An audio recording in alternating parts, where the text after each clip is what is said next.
Assalamualaikum warahmatullahi wabarakatuh. Sahabatku, ketemu lagi dengan saya Suyitno Irmin. Video kali ini saya mengambil topik emotional intelligence for modern leader, yaitu kecerdasan emosional untuk para pemimpin modern. Nah, tentu saya akan memperkenalkan dulu ya. Data saya seperti ini. Nama saya Suyitno Irmin, lahir di Banyuwangi tahun 53. Alamat saya sekarang ini di Malang. Pendidikan saya S2 di KUL Leuven, Belgia. Kemudian pengalaman kerja 38 tahun, mulai tahun 74 sampai dengan 2013. Kemudian pengalaman sebagai trainer mulai tahun 90 sampai dengan sekarang. Kemudian aktivitas saya sebagai narasumber, trainer, pemateri, dan motivator. Karya tulis saya sekitar 115 judul buku yang terkait dengan manajemen SDM, yaitu meliputi leadership, motivation, soft skill, teamwork building, karakter building, dan mungkin lain-lainnya. Baik, itu data singkat saya. Sebelum saya masuk ke materi utama, saya akan menyampaikan kalimat bijak mungkin bisa menginspirasi ya. Ini sebelum kita masuk ke materi utama karena kalimat bijak ini sangat erat kaitannya dengan masalah emosional intelijen tadi itu atau kecerdasan emosional itu.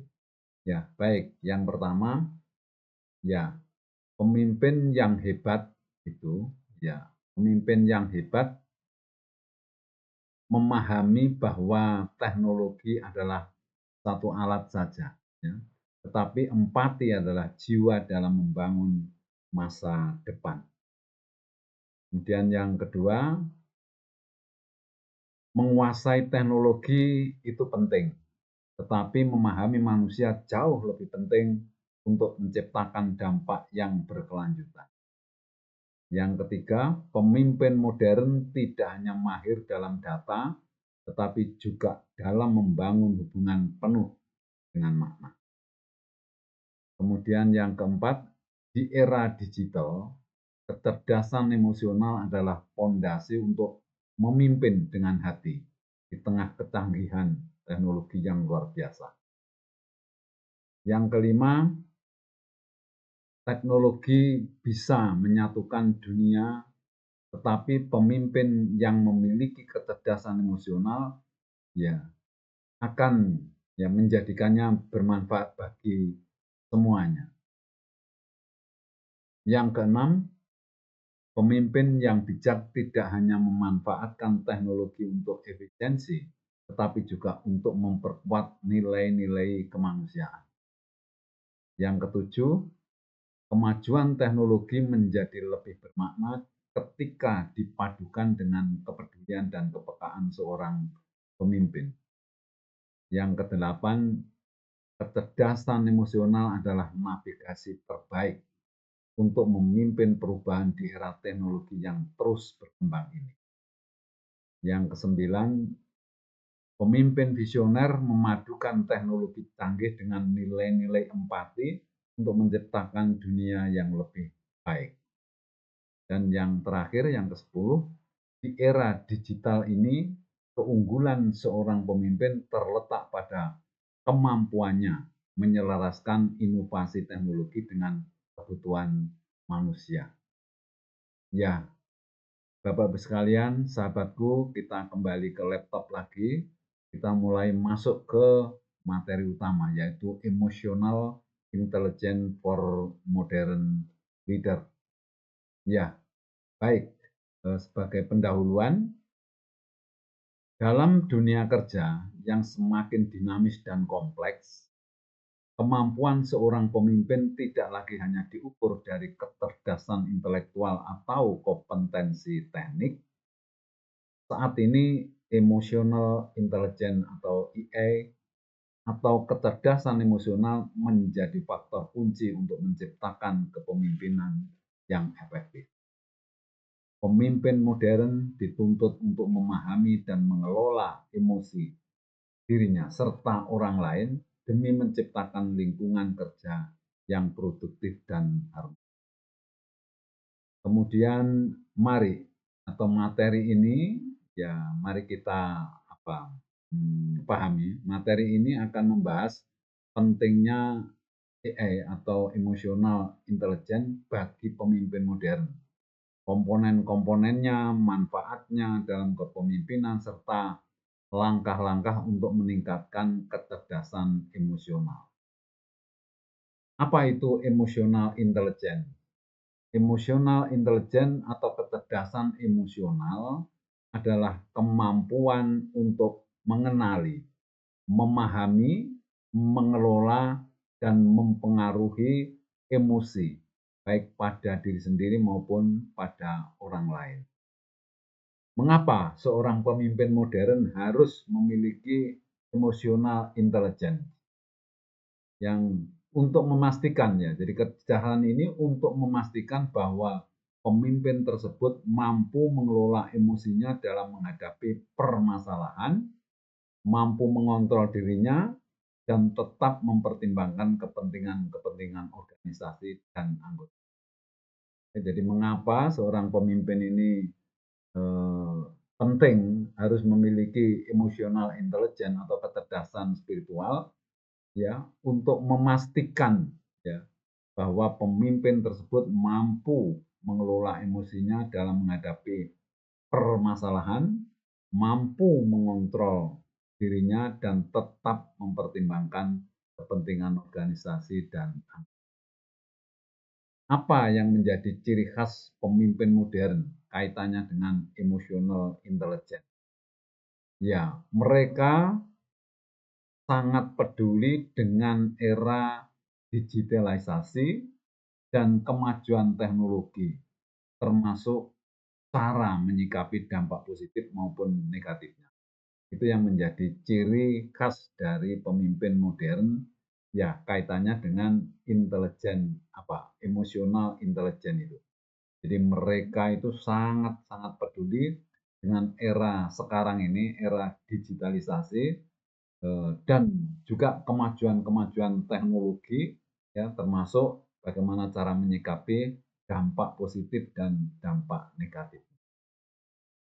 Paling tidak ada 7 komponen ya terkait dengan emosional intelligence pemimpin modern. Ya. Yang pertama itu adalah kesadaran diri atau self awareness. Kemampuan mengenali emosi diri sendiri dan memahami bagaimana emosi tersebut mempengaruhi tindakan. Ya. Kemudian berikutnya ya, apa saja yang termasuk kesadaran diri tadi itu? Yang pertama itu adalah seseorang atau pimpinan itu mampu mengenali kekuatan dirinya sendiri, mampu mengenali kelemahannya sendiri, kemudian mengenali kecenderungan-kecenderungan di dalam pola pikirnya, mindsetnya, atau sikap dan perilakunya.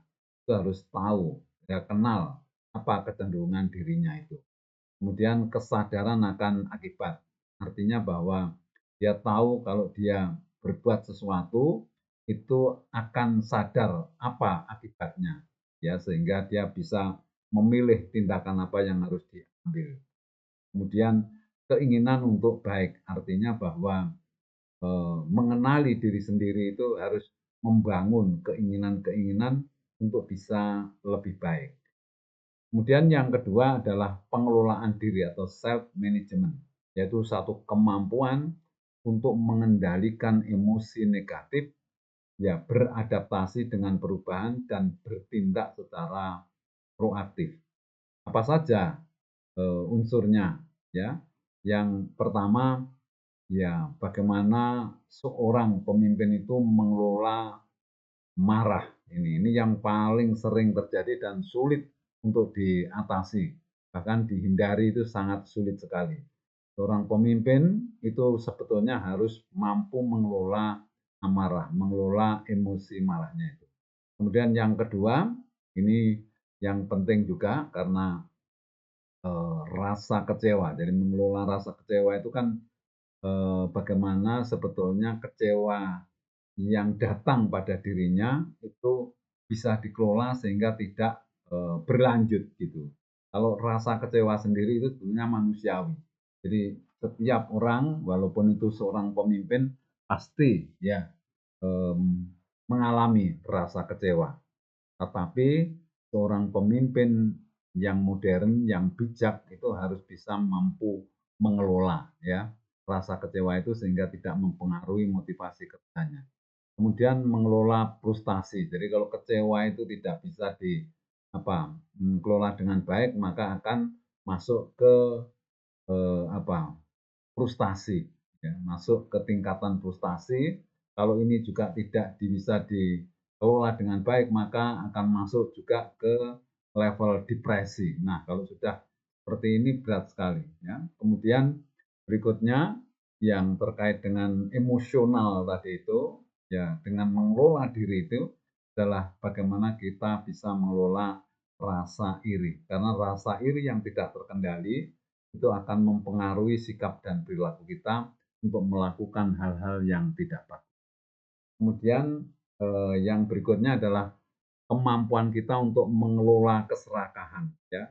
Jadi setiap orang itu pasti ada nafsu sakah itu, tetapi bagaimana sebetulnya mengendalikan karena nafsu serakah itu memang bawaan ya, bawaan manusia itu serakah pada dasarnya. Tapi bagaimana kita bisa mengelola, bisa mengarahkan supaya keserakahan itu yang sebagian besar adalah negatif itu diarahkan kepada keserakahan yang positif. Artinya kita ingin memiliki sesuatu atau melakukan sesuatu yang positif. Kalau serakah positif itu ya baik gitu. Mengelola mabuk jabatan. Nah, ini kalau kita ini sebagai pemimpin seringkali mabuk jabatan ya. Waktunya berhenti, tidak mau berhenti ya. Waktunya apa? Eh, sudah harus diganti dengan orang malah mau minta naik jabatan dan lain sebagainya. Jadi mabuk namanya mabuk itu pasti sesuatu yang tidak dengan kesadaran sehingga ini akan mengarah kepada perbuatan-perbuatan yang tidak baik. Kemudian mengelola rasa gengsi. Nah, kalau namanya gengsi itu biasanya sesuatu yang merasa sebetulnya eh, seharusnya juga tidak malu ya, tetapi karena merasa gengsi maka dia merasa ya perasaan malu itu akan besar. Kemudian ingin mendapatkan satu penghargaan ya, atau ingin dihargai yang berlebihan ya. Sehingga itu juga memunculkan semacam keinginan untuk berbuat sesuatu untuk menuruti gengsinya itu tadi ya. Kemudian yang berikutnya adalah mengelola atau menjemput bola itu proaktif ya. Jadi kita ini sebagai pemimpin ini harus memiliki karakter proaktif ini. Jadi menjemput bola. Jadi jangan sampai satu kejadian atau satu masalah itu muncul baru kita mengambil action. Seharusnya bagaimana supaya yang namanya masalah itu tidak muncul, yaitu namanya proaktif atau menjemput bola. Kemudian mengelola rasa malu. Jadi rasa malu itu pada satu sisi itu memang harus kita kembangkan bahwa kita ini harus malu, malu berbuat sesuatu yang tidak baik, malu kalau kita ini membuat keputusan tidak baik, malu kalau kita ini mementingkan diri sendiri. Itu kita harusnya malu.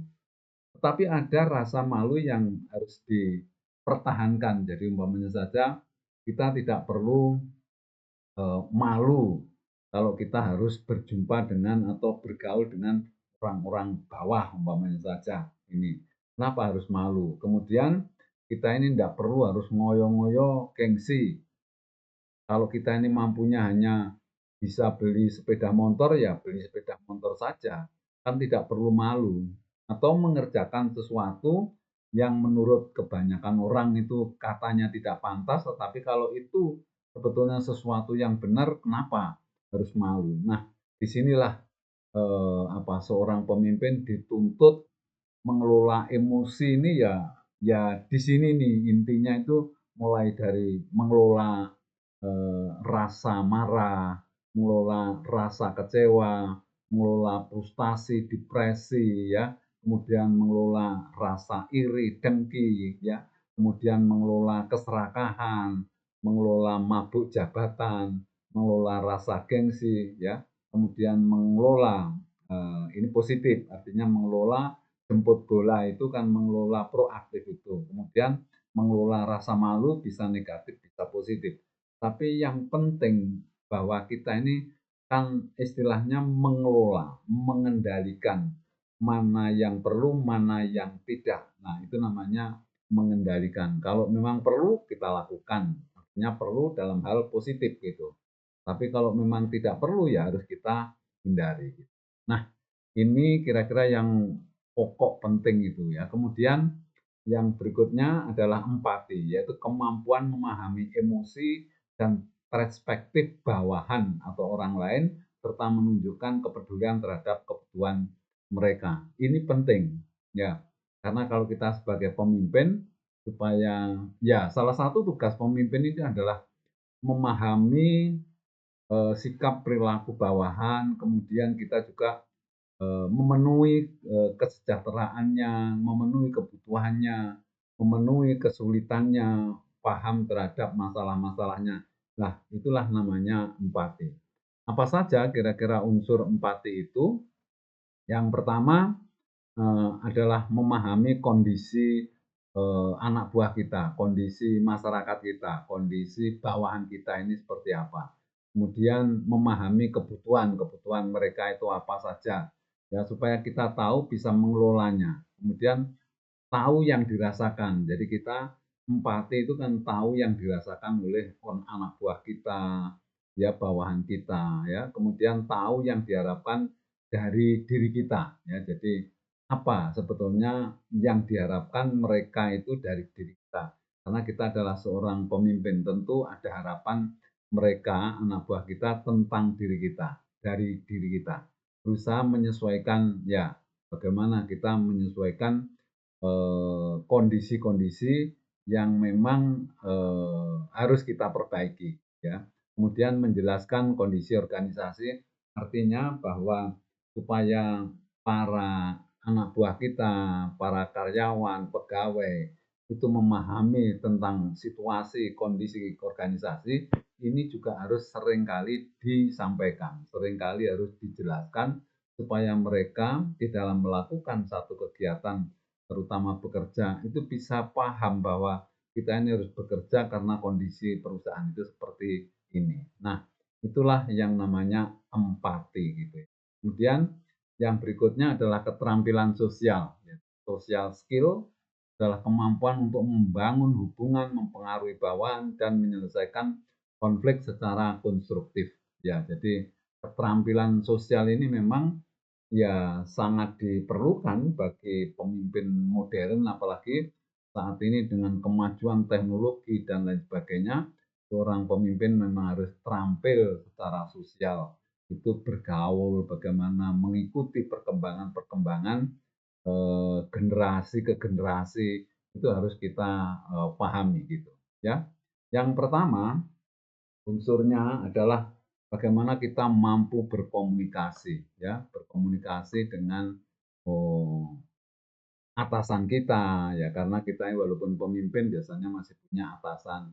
Kemudian bagaimana kita harus berkomunikasi dengan teman selevel, bagaimana kita harus berkomunikasi dengan bawahan terutama karena sebetulnya yang bisa membantu pekerjaan atau tugas kita ini adalah bawahan kita karena tangan kita cuma dua, sementara tugas kita ini banyak sehingga kita distribusikan ke anak buah kita. Sehingga kita harus mampu berkomunikasi dengan bawahan kita. Kemudian sikap perilaku kita yang harus baik gitu ya, jadi menjadi contoh gitu.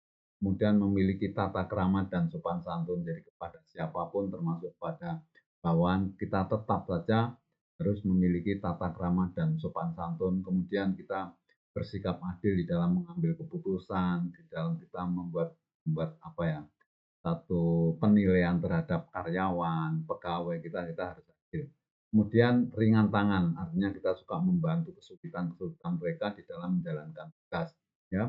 Tidak mau ada konflik, jadi kita berusaha. Konflik itu sebenarnya ya ada sih manfaatnya, tapi banyak mudaratnya lah kita. Jadi kita harus hindari konflik itu. Karena begitu terjadi konflik, terjadi pergeseran maksud saya, itu akan terjadi masalah gitu. Jadi pekerjaan akan pasti terganggu. Ya, kemudian mampu jadi mediator, jadi mana kita bisa menjadi penengah ya, menjadi apa yang bisa menyampaikan, menyambung lidah, menjadi penengah kalau ada konflik dan lain. Nah, inilah peran yang keempat atau komponen yang keempat. Yang kelima adalah keinginan mandiri, yaitu independent desire. Itu artinya kita ini memiliki dorongan dari internal untuk mencapai tujuan tanpa terlalu bergantung pada imbalan eksternal. Nah, ini namanya juga bisa dikatakan internal motivation. Jadi yang melakukan sesuatu itu tidak bergantung kepada orang-orang yang ada di luar kita. Tapi gantungannya, ya, harapannya atau gandolannya ya kalau bahasa Jawa itu gandolan, itu hanya kepada Allah gitu. Nah, jadi kita tidak banyak berharap bantuan dari orang-orang di sekitar dalam artian eh, kita harus dengan pimpinan ya dengan ini. Tapi kita tahu persis apa tugas-tugas yang harus kita laksanakan gitu ya. Kemudian unsur-unsurnya adalah memiliki komitmen, jadi kita harus punya komitmen sendiri bahwa saya harus bekerja dengan baik, saya tidak bergantung kepada orang lain ya. Kemudian kesadaran akan kewajiban ya, kewajibannya itu apa? Kemudian bekerja tanpa diperintah, disiplin tanpa diawasi, mampu ya berdiri sendiri, mampu bekerja mandiri gitu ya, kemudian tidak tergantung adanya reward, tidak tergantung adanya punishment ya, niat bekerja untuk ibadah ya, kemudian bekerja dengan ikhlas. Nah, ini namanya satu apa? Keinginan ya, keinginan yang internal gitu. Kemudian yang berikutnya yang keenam itu kemampuan menyesuaikan atau ability to adapt. Jadi menyesuaikan dengan perkembangan. Jadi harus memiliki kemampuan untuk menyesuaikan diri dengan perkembangan zaman dan kemajuan teknologi.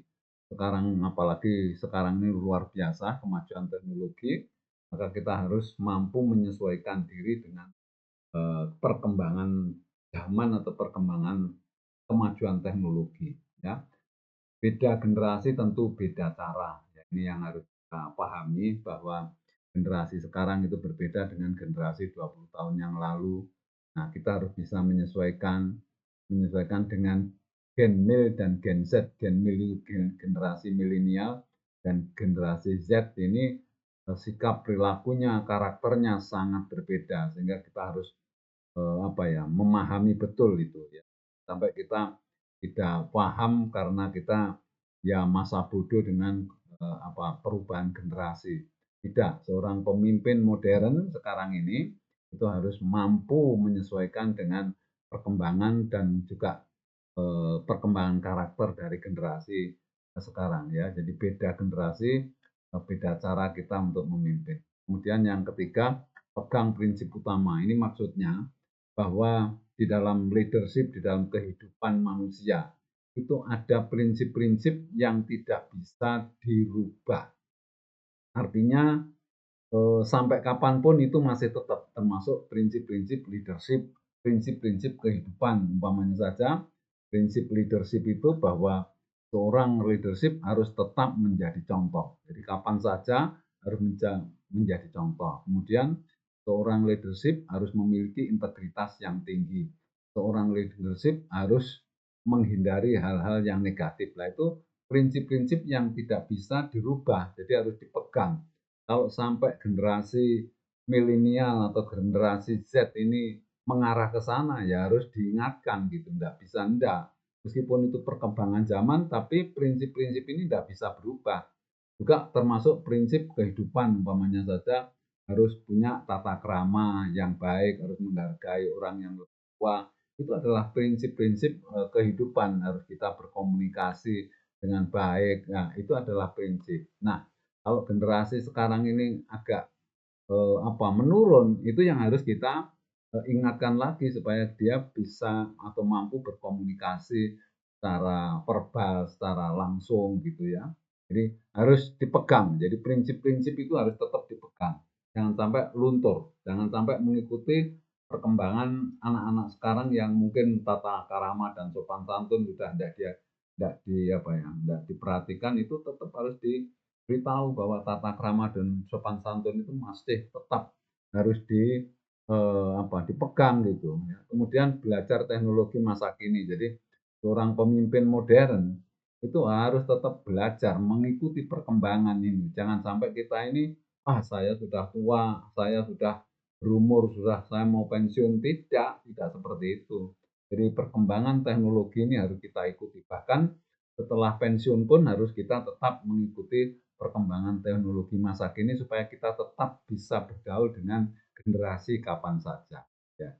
Kemudian memanfaatkan kemajuan teknologi. Nah, di dalam kita melaksanakan tugas sebagai seorang pemimpin, kita kan bisa tahu bahwa kemajuan teknologi ini akan membuat pekerjaan menjadi lebih efisien, lebih efektif sehingga bisa menghemat biaya maupun menghemat sumber daya yang lain. Nah, kita harus mampu memanfaatkan kemajuan teknologi untuk hal-hal yang positif. Kemudian yang berikutnya, yang terakhir di dalam contoh ini adalah kita harus tetap bisa menjadi contoh generasi muda.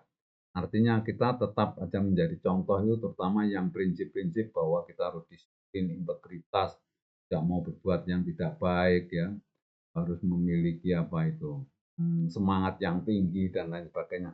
Itu harus tetap kita pertahankan, kita justru malah kalau bisa menjadi contohnya gitu ya. Kemudian yang terakhir ini ya, jadi menuju ke spiritualitas, toward spirituality ya. Buat spirituality maksudnya pemimpin modern ada kecenderungan untuk mengajak semua anggota organisasinya mengarah kepada kegiatan spiritualitas.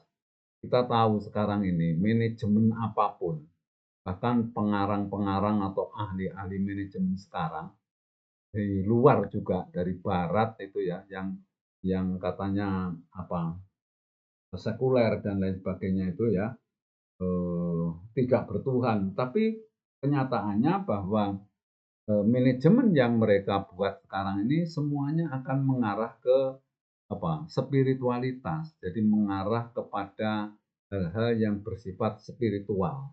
Nah, karena apa? Karena spiritualitas itu adalah sesuatu kemampuan, keterampilan kita untuk mengkaitkan kejadian-kejadian ini dengan Sang Maha Pencipta. Ya, sekali lagi bahwa spiritualitas itu menjadi ciri tren sekarang ini adalah bagaimana membuat satu perusahaan termasuk anak buahnya dan lain sebagainya itu mengarah kepada kegiatan yang bersifat spiritualitas. Artinya bahwa kita ini kalau melaksanakan atau memiliki spiritualitas yang tinggi, maka semua kegiatan yang kita lakukan di tempat kerja itu mengarah kepada hal-hal yang baik. Ya, karena spiritualitas itu adalah hubungan dengan Yang Maha Kuasa. Bagaimana Yang Maha Kuasa ini selalu mempengaruhi kita, artinya membantu kita. Masa dibantu dengan masalah yang jelek ya tidak mungkin. Allah pasti mengarahkan kepada hal-hal yang baik, termasuk manajemen, ilmu manajemen sekarang juga cenderung mengarah kepada spiritualitas gitu. Kalau dulu Goldman yang ini yang terkenal membuat eh, apa ini eh, kecerdasan emosional ini dulu orang itu ya. Nah, sekarang pun juga dia mengarah juga ya, buku-bukunya itu juga mengarah kepada hal-hal yang terkait dengan spiritualitas. Termasuk sebetulnya kecerdasan emosional sudah masuk ke spiritualitas sebetulnya gitu. Tetapi karena mohon maaf mereka kurang ini di agamanya sehingga tidak dikaitkan dengan yang namanya ayat-ayat atau mungkin hadis dan lain sebagainya, enggak. Jadi dari hanya, dari pemikiran-pemikiran yang apa, sebetulnya ya agama itu tapi tidak kelihatan gitu ya. Apa saja ini unsurnya? Yaitu makna spiritualitas yang harus dipahami. Apa itu makna spiritualitas? Tadi saya sampaikan bahwa spiritualitas adalah kemampuan kita untuk ya mengkaitkan seluruh kejadian di alam jagat raya ini dengan keberadaan Allah. Jadi apapun yang terjadi pada diri kita, apapun yang kita lakukan ini sebetulnya tidak bisa dilepas dengan kaitannya dengan yang Maha Kuasa atau Tuhan gitu ya. Kemudian manfaat spiritualitas tentu banyak sekali ya karena spiritualitas itu kan menyadari banyak hal bahwa Tuhan ini maha adil, manusia tidak bisa apa-apa, kita nanti harus berbuat baik, ya habluminallahnya harus ya macam-macam yang kaitannya dengan spiritualitas. Nah ini harus kita usaha untuk barokah. Ya, jadi usaha kita ini kita usahakan supaya barokah. Barokah itu apa? Sesuatu hasil karena hasil itu diridhoi oleh Allah gitu ya. Jadi menjadi barokah. Usaha kita barokah kalau prosesnya itu juga tidak melanggar norma-norma agama. Jadi mungkin kita menghasilkan sesuatu. Nah, tetapi bagaimana prosesnya itu? Jadi usaha yang kita lakukan prosesnya itu juga harus barokah. Jadi jangan sampai kita mendapatkan hasil dengan proses yang tidak barokah atau katakanlah haram gitu ya. Dan kemudian kita ini harus tahu juga sangkan paraning dumadi itu apa? Ini bahasa Jawa, sangkan paraning dumaji itu bahwa manusia itu berasal dari mana, terus mau kemana. Kita kan asalnya dari Allah juga kembali kepada Allah. Apa bekalnya kita menghadap kepada Allah? Nah, ini yang perlu kita pikirkan. Bekalnya harus cukup setiap saat, yaitu pada saat kita melakukan kegiatan kerja. Jadi kerja ini juga ibadah, sehingga bisa dipakai untuk bekal. Kalau kerjanya itu baik, makanya kita kasih pemahaman-pemahaman tentang spiritualitas supaya apa? Supaya kerja kita ini bisa bernilai ibadah, sehingga bisa kita pakai untuk bekal menuju ya ke Sang Maha Pencipta. Kemudian info mati tidak ada. Jadi maksudnya ini begini, kenapa kok ini ada sampai urusan mati? Karena manusia hidup kayak apa saja, sampai usahanya itu seperti apa, toh nanti juga mati. Dan mati itu adalah mempertanggungjawabkan apa yang kita perbuat. Sementara mati itu tidak diinformasikan kapan, ya, sehingga bisa kapan saja gitu. Ya, memang Allah tidak menginformasikan kapan kita ini akan dipanggil gitu. Tetapi bahwa persiapan atau bekal itu harus cukup memadai. Nah, oleh karena itu bekal ini harus disiapkan kapan saja, setiap saat harus kita. Nah, caranya bagaimana? Ya caranya dengan bekerja dengan baik tadi itu. Kalau jadi pemimpin, ya pemimpin yang baik, yang memiliki sifat karakter, ya keputusan-keputusannya juga baik untuk kepentingan bersama, bukan untuk kepentingan pribadi, egonya itu dihilangkan dan lain sebagainya. Ya. Kemudian potensi motivasi maksimum ya ini motivasi bukan motivasi ini ya. Motivasi jadi potensi motivasi maksimum artinya supaya kita mendapatkan satu kinerja yang bagus maka kita ini harus memanfaatkan potensi yang diberikan kepada Allah ya diberikan Allah kepada kita maksudnya. Jadi potensi apa saja mulai dari otak kita, jantung kita, semua kita bisa bergerak, bisa bekerja itu kan namanya potensi yang diberikan oleh Allah. Kemudian kita memiliki semangat. Nah, semangat ini banyak tergantung kepada kita bagaimana kita membangkitkan ya dorongan semangat kita untuk bekerja. Padahal kita ini sudah punya potensi. Nah, kalau tidak diimbangi dengan motivasi, ya nanti tidak ada kinerjanya. Oleh karena itu, potensi dan motivasi harus maksimum. Ya. Kemudian kerja sebagai ibadah. Nah, ini yang terakhir maksud saya pemahaman spiritualitas ini harus semua itu nanti akan mengarah kepada bahwa apa yang kita kerjakan baik itu di kantor, di rumah dan sebagainya, asal itu berupa satu kegiatan itu harus kita usahakan itu sebagai ibadah, sebagai bekal kita nanti. Karena kita ini tidak hanya kerja di pabrik saja atau kerja di kantor yang namanya ibadah, tapi kerja di rumah, kerja di jalan dan lain sebagainya. Pokoknya semua kegiatan itu bagaimana kita usahakan sebagai kegiatan yang bernilai ibadah ini. Karena nanti kita harus dipakai untuk bekal kita pada saat dipanggil oleh Yang Maha Kuasa. Inilah pemahaman spiritualitas itu yang sangat penting karena begitu ya ilmu-ilmu manajemen zaman dulu itu tidak banyak memasukkan masalah spiritualitas. Tapi belakangan ini ya sejak tahun 80-an dan sampai sekarang ini banyak ya para ahli-ahli itu selalu mengkaitkan kegiatan manajemen apapun itu dengan masalah-masalah yang terkait dengan spiritualitas. Oleh karena itu, kita orang Indonesia yang memiliki agama yang kuat, terutama kita mayoritas Islam, dan di situ penuh dengan hal-hal yang terkait dengan spiritualitas. Bagaimana kita mempersiapkan diri untuk tujuan akhir. Meskipun kita ini kerja jadi apapun ya, kita ini istilahnya itu melakukan kegiatan macam-macam. Toh nanti akhirnya kita ini juga akan dipanggil oleh Yang Maha Kuasa. Jadi perjalanan atau kegiatan kita ini sebetulnya semuanya akan mengarah kepada tujuan akhir, yaitu kita mati. Nah, mati ini harus ada bekalnya. Bekalnya dari mana? Ya pada saat kita hidup melaksanakan kegiatan ini. Ya.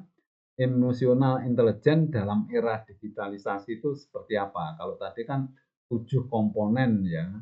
Ini adalah agak sedikit mengarah kepada era digitalisasi. Ya, pemahaman konteks era digital untuk pemimpin modern itu kayak apa? Ya, tantangan utamanya di era digitalisasi itu apa? Ya, informasi yang berlebihan ya, artinya begini.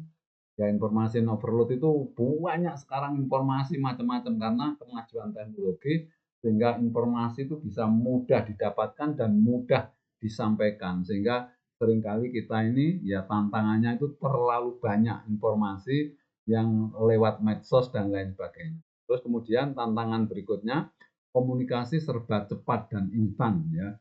Jadi itu juga merupakan tantangan karena semakin banyak informasi kita kadang-kadang juga pusing gitu. Ada email, ada chatting, ada video conference dan lain sebagainya.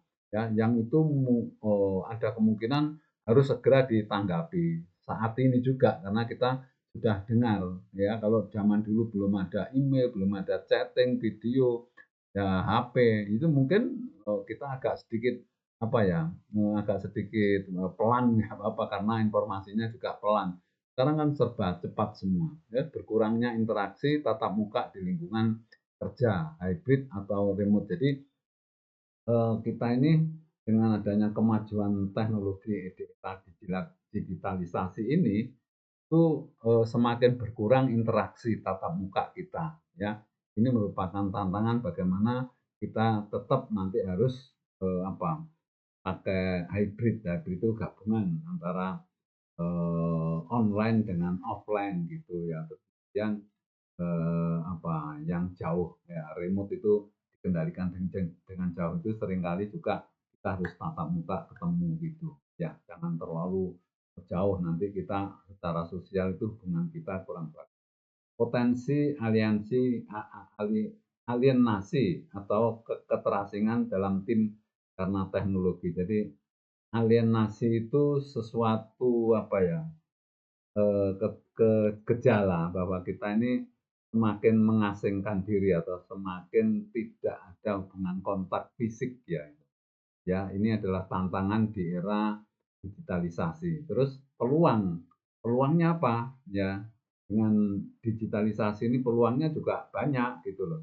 Yang pertama dengan adanya otomasi atau otomatisasi proses yang proses yang membebaskan waktu untuk fokus pada kepemimpinan strategis, maksudnya bahwa karena banyak proses yang diotomatisasi, maka ada waktu dari seorang pemimpin itu untuk melakukan sesuatu yang lebih strategis gitu. Jadi ada waktu gitu. Karena semuanya sudah pakai otomatisasi sehingga waktunya cukup untuk berpikir tentang hal-hal yang strategis, gitu. Kemudian akses ke data real time untuk pengambilan keputusan yang lebih baik. Jadi karena data yang disampaikan itu bisa real time, sehingga mudah untuk kita membuat satu keputusan karena datanya sangat cepat gitu. Umpamanya saja kalau dulu kita ini untuk mengetahui bahwa sebuah usaha, sebuah katakanlah suatu perusahaan ini, itu kalau untuk mengetahui bahwa bulan ini sebetulnya untung atau tidak, itu kan nunggu 1 bulan, nanti masih setelah tutup buku bulan itu, kemudian masih nunggu 3 hari lagi baru bisa dikerjakan dan lain sebagainya. Sekarang tidak, karena ada satu aplikasi sistem, menggunakan sistem di mana semua kejadian transaksi itu bisa terjadi hari ini, dicatat hari ini dan juga bisa dihitung bagaimana sehingga setiap hari satu perusahaan itu bisa tahu kalau hari ini untung, besok rugi, untung lagi, terus untungnya banyak dan lain sebagainya itu bisa diketahui. Jadi ini akses data yang karena real time tadi. Platform digital yang meningkatkan kolaborasi lintas geografi. Nah, era digitalisasi menggunakan platform, kita bisa berkolaborasi dengan orang-orang di luar perusahaan kita, bahkan di luar negeri. Ya, kemudian dampak teknologi terhadap emosional intelijen dalam kepemimpinan. Apa dampak teknologi itu? Dampak positifnya itu mempermudah komunikasi lintas tim dan hierarki. Kemudian meningkatkan transparansi melalui platform digital. Jadi lebih mudah untuk transparan karena kalau dulu masih manual itu mungkin kita agak susah juga gitu mengetahui bahwa ini benar atau tidak itu. Tapi dengan digitalisasi, transparansi itu bisa meningkat tajam. Kemudian memberikan data perilaku karyawan untuk pengelolaan yang lebih efektif. Maksudnya bahwa dari laporan-laporan dari data yang disampaikan, ada yang terlambat, ada yang tidak, itu menandakan bahwa perilaku karyawan itu sebenarnya sudah bisa dideteksi dari kegiatan yang digital itu ya, sehingga kita bisa mengelola lebih efektif. Artinya mungkin orang itu perlu diberi training dan lain sebagainya karena kita sudah tahu secara cepat bahwa kondisinya seperti. Kemudian dampak negatif itu apa? Ya berkurangnya empati dalam komunikasi karena minimnya syarat nonverbal itu tadi. Ya, kemudian stres akibat ekspektasi respon instan atau chat email. Jadi banyak kita ini stres karena tadi adanya email, adanya chatting, adanya WA dan lain sebagainya itu kan harus segera dijawab gitu ya. Itu kalau jumlahnya banyak, nah itu kadang-kadang membuat kita ini menjadi stres ya. Akibat dari orang yang mengirimkan chatting, email itu kan berharap ekspektasinya itu cepat direspon. Kemudian potensi kesalahpahaman akibat kurangnya kontak atau kontak emosional dalam komunikasi digital. Jadi bisa saja kadang-kadang WA ini kan atau dulu namanya SMS itu ya, itu pesan singkat itu. Kadang-kadang cuma ya oke, terima kasih gitu. Jadi maksudnya bagaimana gitu. Belum tentu kita bisa salah interpretasi gitu ya. Kemudian berikutnya apa ini? Keterampilan emosional intelijen yang dibutuhkan pemimpin modern. Apa saja keterampilan yang dibutuhkan? Satu, meningkatkan empati digital. Itu apa? Empati digital itu. Empati digital itu menggunakan bahasa yang empatik dalam komunikasi digital. Ya, email, chatting, itu harus bisa menggunakan bahasa yang empatik. Jangan sampai kita ini terlalu pendek, juga terlalu panjang, tidak bagus. Tapi normal-normal tetapi bisa dipahami bahwa kita masih dalam batas-batas sopan santun itu masih ada gitu. Jangan sampai semuanya orangnya kirim WA panjang lebar mungkin gini, kita tidak komentar cuma jawab oke begitu. Nah, itu juga kurang pas. Jadi tidak menggunakan bahasa yang empatik gitu. Ya, walaupun kita ini ber WA ria itu harus juga tahu tata krama, memahami konteks budaya dan situasi individu dalam tim global. Jadi bagaimana sebetulnya kita bisa memahami situasi atau budaya masing-masing orang dengan perkembangan.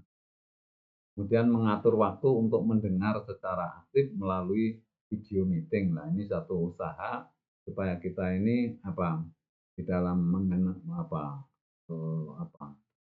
menerima informasi atau mendengar informasi, ya itu harus kita sediakan waktu yang cukup ya dengan cara video meeting. Video meeting pun juga harus cukup memadai gitu ya, dan caranya pendek-pendek sehingga kita ini enggak bisa memahami apa yang sebetulnya dimaksud. Kemudian mengelola stres teknologi itu maksudnya membatasi waktu layar, ya artinya screen time untuk menjaga keseimbangan emosional. Jadi kita ini beberapa saat, momen 1 jam, 2 jam harus berhenti dulu gitu ya. Kita mungkin jalan sebentar itu ke mana supaya mata kita ini bisa terhindar dari hal-hal yang negatif. Buat kebijakan berkomunikasi yang manusiawi seperti no email hours. Jadi suatu saat itu harus ada